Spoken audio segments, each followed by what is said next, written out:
All right. How's it going? We are back once again from NAB.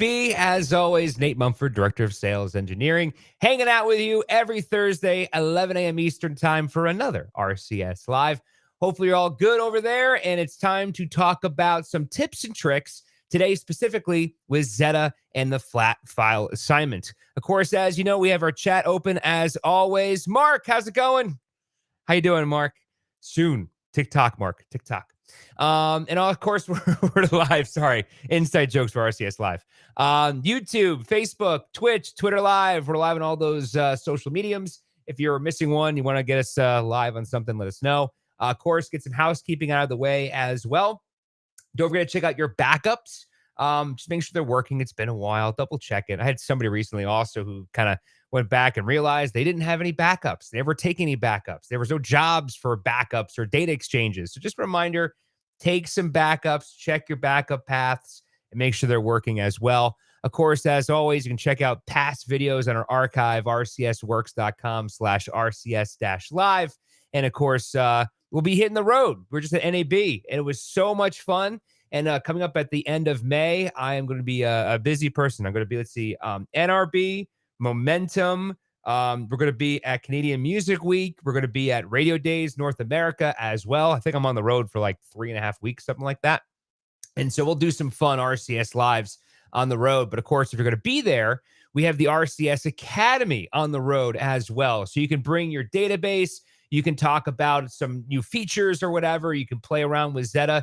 The key thing here from my perspective is that you can play with a live environment that's not going to affect your on-air product. I always joke when you first get your hands on Zetta and you're playing around with it, you're like, ooh, what does that stop button do? Oh, it takes us off the air. A, of course it does. It's a stop button. But B, don't you want to press the stop button? Don't you want to go and say, like, what does that actually do? That's exactly what it does. Great.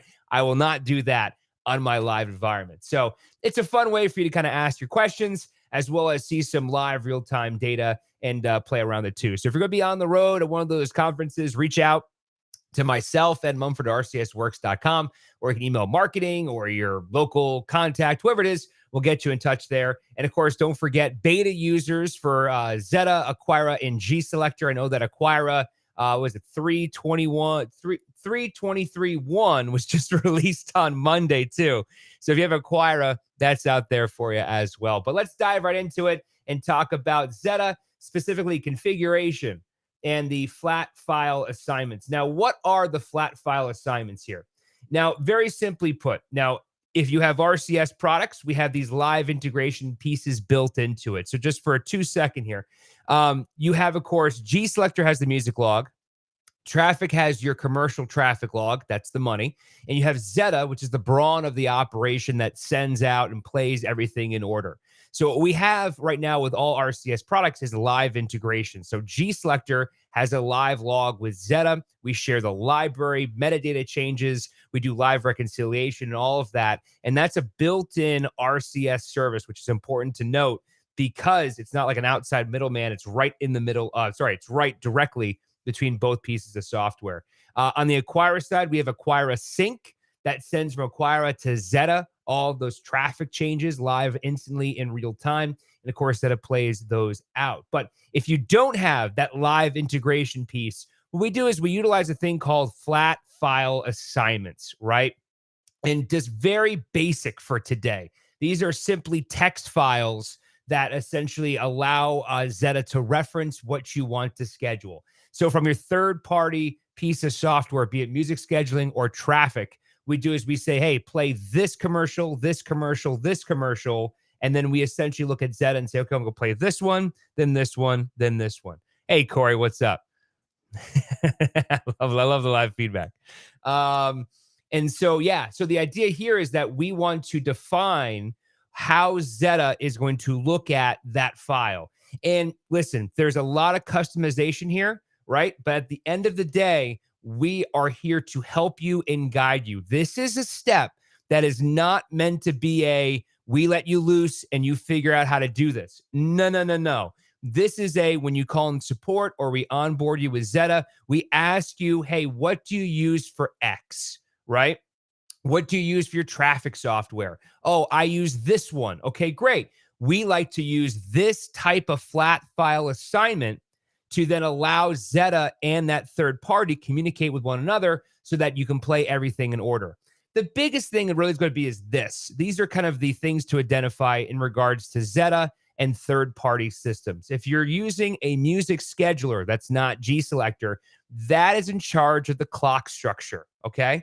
So with Zetta and a third party music scheduler, that's in charge of the clock structure. So essentially, Zetta being, receiving both the commercial and music logs, what it will do is part of the process because it's reliant on the music scheduler to build the clock structure.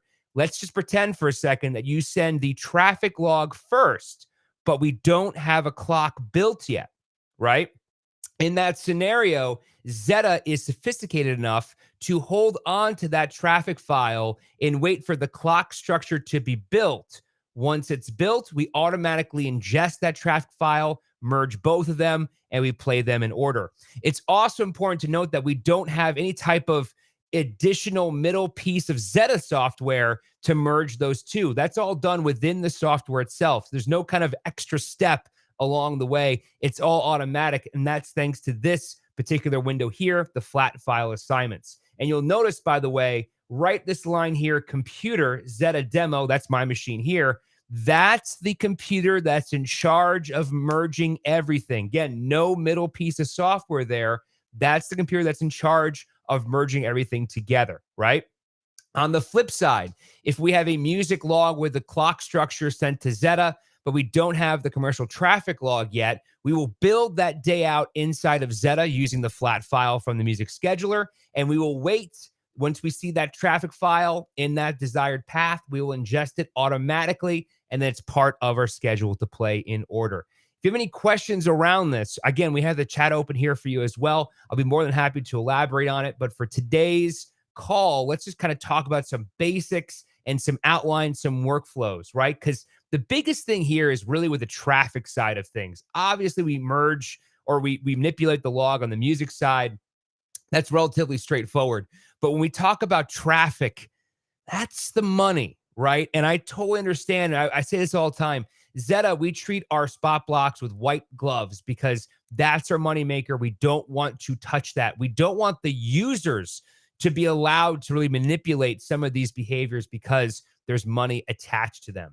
So let's first identify the flat file assignments window, talk about some basic settings, some basic workflows, and then ways that Zetta has modern features to customize that traffic load. So again, configuration, flat file assignments, you may or may not have access to this window. And again, like other areas in Zetta, it's important to note you can have multiple flat file assignments because again, as an enterprise solution, I can have 9, 10, 20, 50 stations on a machine, and I can have all of them listed here individually. Notice, by the way, we have up here in the top a search bar in here. We do have some clients that have like 500 radio stations, and there's no need to cycle through the entire list. Just use this drop down up here and search by that. There's also the classic Zetta filtering here as well. Very, very user-friendly. So don't forget, work smarter, not harder. So use that search tool if you have a lot of stations in your list. I just have a couple here. So I'm click on my traffic integration classic rock. Where'd that name come from? Right here. That's where I got that. Of course, best practices. We always try to make sure things are labeled simply that are in there. Description is going to be description of that name for whatever reason. So for example, if you have, let's say, an internet stream, a split sequencer, you might have description saying that this is for the online stream, stuff like that. The file path, this is very important right here because this is where Zetta is going to see the file. Now, the biggest thing here is going to be network access because obviously if you have two pieces of the automation systems here, so the automation system and let's say the third-party traffic or music scheduler, they're typically on different computers, different machines, and they could be on different networks. So if I take a file from one and send it to a location, the other needs to make sure it can see and read that file to bring it in for ingestion. So just be aware, a lot of times users will say, hey, I couldn't find a file, whatever it is. 9 times out of 10, it's network access, right? Because I can't see this path. So just be aware, typically we keep it somewhere on a shared location. And just be very conscious. If you have, let's say, a music scheduler and you move that server for whatever reason, IT wise, make sure you remember to also move the network permissions on that new server. That's a big gotcha when you're moving machines around. You'll put them on different network or different whatever, and you'll forget that 8 years ago or 5 years ago when you first configured that server, you gave proper network access there too. So UNC paths, stuff like this. You'll see the at year, month, day. What that is there is essentially a at the year, at the month, at the day for the log. And there's a full breakdown of that too on the F1 Dynamic Help Guide, which we will talk about in just a second. Biggest thing here is going to be the processing type, automatic or manual. Notice the auto and polling interval as well. It's very important to note from the traffic perspective, if I am in charge of the moneymaker for my commercial traffic log and I send a log for tomorrow, we'll just say simple, right? 3 p.m., I send a log for tomorrow, which in this case is Friday. I send it for tomorrow's log, right? Zetta will automatically, based on these settings here, bring in that log first and save a kind of a default copy of that log. Now, let's just pretend for a second that the user exports that traffic log a second time, right? We don't want Zetta to re-ingest that again. That's not what we want to do there, right? Because the idea is that if I keep on moving that, there could be some behavior and some money lost attached to that. So what we'll do is we take the very first one, automatically ingest it into Zetta, and then from there, it's going to be a manual process. So when we say processing type, automatic versus manual, and the polling intervals, that's for the initial music log for the day, right? That's what that means there. And if you ever do need to go and redo the traffic a second time, over here in the log module, click that little drop down, click on the traffic integration, and you can essentially go and say something like, hey, from 1 to 11, re-ingest my hours with the file path and the traffic integration hot AC, or where that traffic file may be, right? That corresponds with over here. And again, that says traffic hot AC because I have the hot AC station open here on my log module. By the way, that full description and process there, we covered that last week on our logs breakdown. And I always joke around, if only there was somewhere where you can go where you can watch out past videos. Oh, look, you can. rcsworks.com/rcs-live. You can check out past videos and you'll see a breakdown of how that process works. So moving down here, automatic versus manual. Auto is typically the most go-to because we ingest that first file automatically. The computer who's in charge of handling that, receiving that file, the station of what's associated with too. So we say classic rock up here, but this is where we're saying, hey, take this log and put it in this station, right? That's why that's important. What type of log is going to be? A load, which is a traffic load, or a reconcile, which is a show me what played. And we'll cover reconciliation in just a second, but there's the load. So we're essentially loading a traffic file for this path on this station with this configuration type that is defined by this template here. And of course, the content here as well, full schedule, traffic merge, traffic with splits and ETMs. These are specific templates that we have here, or sorry, contents that are geared towards different types of scenarios. In short, for the purpose of this conversation, we will set this up for you. This is, again, not something you should go and say, well, I guess I'll just create a random flat file template. No. Everything has very specific behaviors. And of course, we have some advanced, XML offsets that we can do in place as well. Shout out, by the way, to Mike for giving me the idea of this topic, because he was doing a big topic about advanced XML flat file assignments, and it was a phenomenal video. And I thought, well, I want to do the same thing, but keep it very simple for you and I. So that's what we're doing here. So again, the content is going to be traffic, or let's say a full schedule of music, whatever that could be. Then we have the templates here. Again, a lot of templates here. Don't be concerned. We'll pick it for you, pick the right one for you, and make sure it's working as well. Same thing with character coding. We're going to handle that for you. Don't worry about that. And of course, there's some additional advanced features here. So now that we know the basic overall workflow, where Zetta will automatically ingest the very first flat file assignment, load it in correctly. If it's traffic and we don't have the music log done yet, we'll hold on to it, wait for the clock structure to be built, bring it in automatically, and then go from there. But these kind of pertain to what we're going to do upon ingest, be it manual or an automatic ingest. The markers that are here are essentially the order of which we load that traffic positions. Those have very specific behaviors, so I'll skip that for now.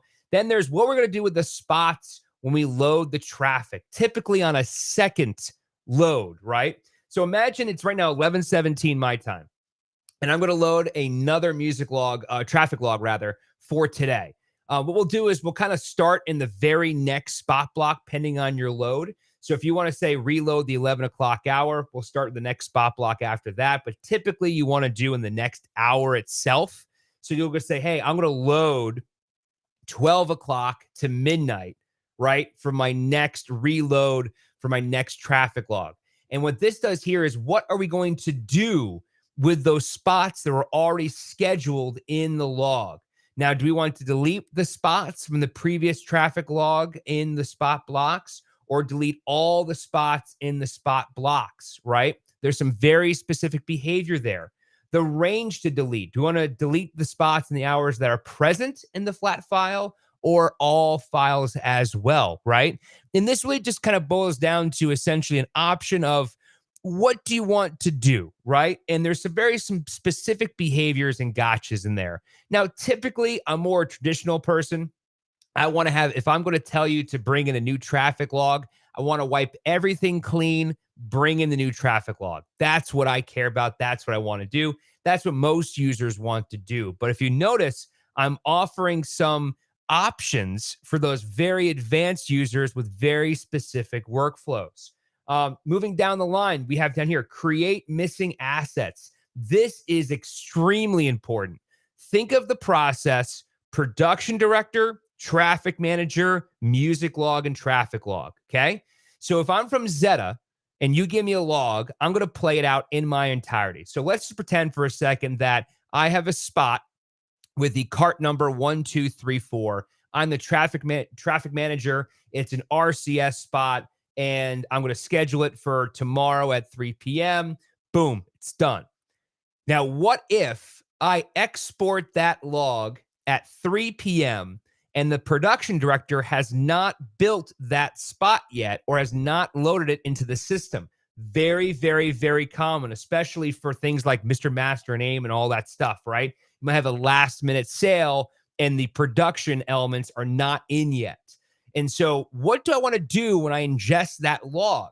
Now, if I have this unchecked, I'm not going to create the missing assets there. Zetta will see that and say, well, I don't have that element in the system. I'm going to skip over it because it's not there, right? Whereas most users want to keep that enabled because we do want to see that asset in there. And then it's included as part of the missing audio report inside of Zetta that can be sent automatically to traffic managers. The only gotcha there is that if I create the missing assets, think about the workflow for a second. I am a traffic manager. I send the log at 3 p.m. There's a cart number 1234. It does not have any audio, but Zetta creates a placeholder waiting for that user, the production director, to ingest that spot. If the user, the production director, adds it on a different cart number, those are two separate elements. So the only thing there is about the create missing assets is you want to make sure your production director understands that, hey, I have to go and find that asset here in the log itself. I can go to my spots here, right? Look by the external ID, find it, double click on it, and then drag the audio in because Zetta has already created that missing asset. The other option there is activate scheduled assets. This could be a great gotcha for stations that recycle cart numbers. Simply put, if I have a end date on a particular element, and let's say cart number 1234, I have an end date of, May 4th. And then a year from now, I recycle my cart numbers. I might want to keep this not active because there's a chance that I'm activating the old 1234 versus the new 1234. Or if you have sister stations, we might have a commercial already in the system that's then going to get played for a sister station, By activating the scheduled assets, we'll see the cart number 1, 2, 3, 4 in the universal global library, and then Zetta will activate that spot accordingly. Again, these are all very specific behaviors. I'm just outlining them to show you things you can do to customize this process. We'll move a little quicker here just for time purposes. So if you want to get your questions in, now is a good time to do it. Options for updating the sponsor and product. That's the metadata similar to title and artist, but specific to spots. Spot blocks can span over an hour or not. That is very important, specifically if you have a morning show. And let's say you have a morning show priced element and it's $8.58. Do you allow that spot block to span across the hour into 9 a.m.? The schedule time is 8, but the playout time might be 9. There are some settings in Zetta that allows you to adjust that, either allowing it or not allowing that to happen. Clear spot block fill length. This is important if you have network balancing going on. So for example, if I have a network spot block and it's 3 minutes, and I define that spot block as 3 minutes, and then I have 2 minutes of spots, do you want me to fill the extra minute? Or do you prefer to have a content-driven station and we say, hey, drop the extra minute, just play the 2 minutes. That's fine. No need for a filler, right? And then, of course, populate skip spot blocks. There are times where some users will skip a spot block. And, of course, they might have some filler lengths associated with it. And so there are some options there. If you want to skip a spot block, do you want Zetta to load that or not load that? That's up to you, right? And finally here, the reconciliation file. Reconciliation is the process of showing what did play inside of Zetta.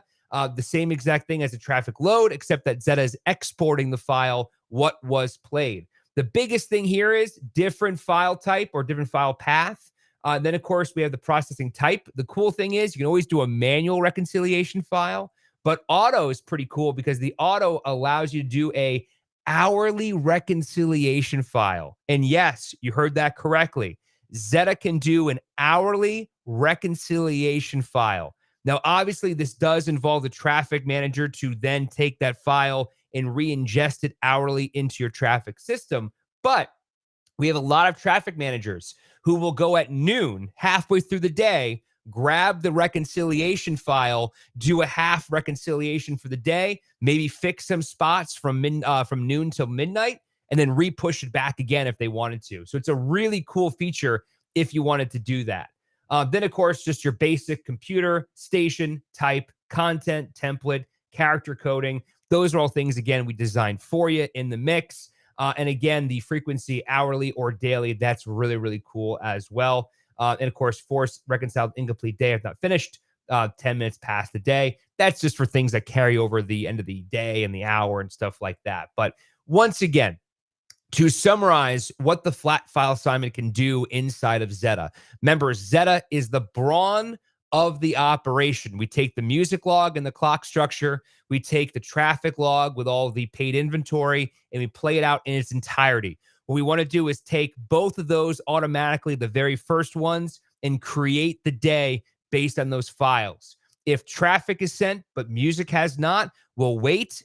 Then once we get the traffic and the clock structure, we'll bring in that traffic automatically. If you ever wanted to resend a traffic log or a music log, there's a manual option here to re-push that across the board as well. In addition, there's all these types of settings that you can do in regards to that traffic file of how you want those spots in that log to land inside of Zetta, right? That's what it does there. And I'll get last call for questions here.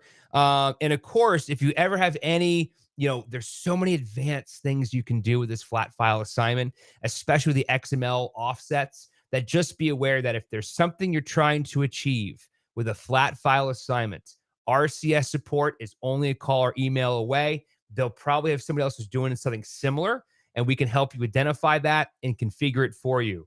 This is definitely not a window that you should just kind of play around with. This should be something that you should really just set it, forget it, and know it works, right?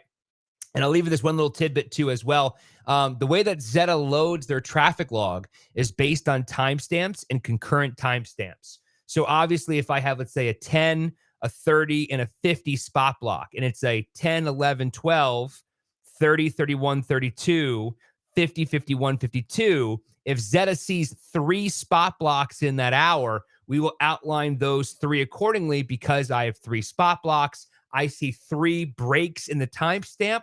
I will align those in order as is. And that's how we get around the classic news talk, for example, where I have one spot at 0, one spot at 5, one spot at 12, stuff like that. Because we see that time break, we'll put that in the corresponding spot blocks. And oh yeah, and of course, there's all those macros and GPIs inside of Zetta that has very specific spot block behaviors. Just again, to show you very briefly here again, the idea is that we're going to help you do this, right? That's the idea. But just kind of show you here, spot block.